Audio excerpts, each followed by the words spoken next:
I'm Jack Gately from GatelyAcademy, and in this lesson we talk about air rights. Air rights are one of my favorite topics, and basically what it means, if you own the land, the surface of the land, here you are here, effectively you control everything above the surface. That would make it sense, right? Because if you own the surface, you also have to control all of this space up here. Otherwise, the usage of the surface is somewhat limited. Now, it's very important to know that you are allowed to lease your air rights, but you cannot sever or sell your air rights. Ooh, that sounds like a really good test question. But you are allowed to lease them. And you might actually see this in some of the places where you live, anywhere across the country, especially in big cities. For instance, the government might lease the airspace above a highway or above a railroad in order to take advantage of that space, especially in an urban area. Here in Boston, where I'm from, we have Interstate 90.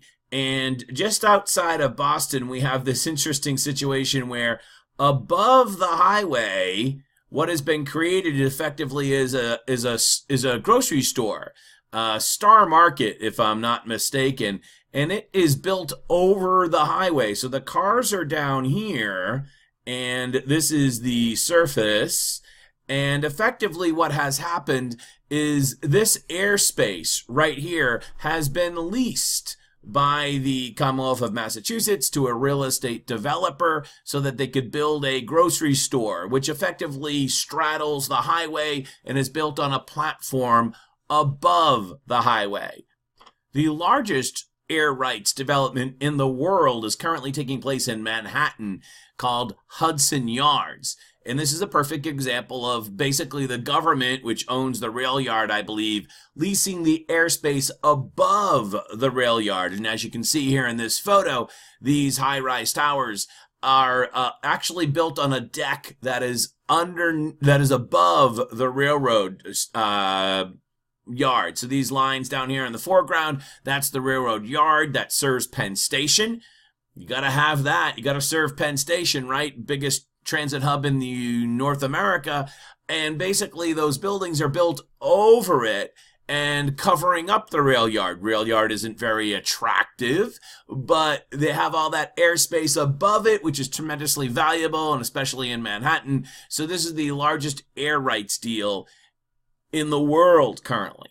And this is why, of course, someone can't build their building straight up and cross over the property line. Let's give you an example of that.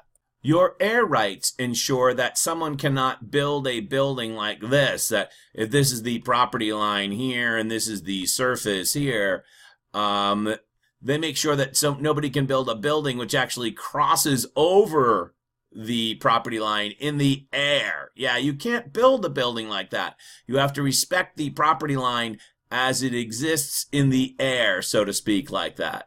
Now, as we mentioned earlier, technically you could lease this airspace like that. And I believe it actually in some big cities like New York, there are certain situations where people have crossed over the boundary line in the air, but they do that only because they've leased that airspace. Last point on air rights.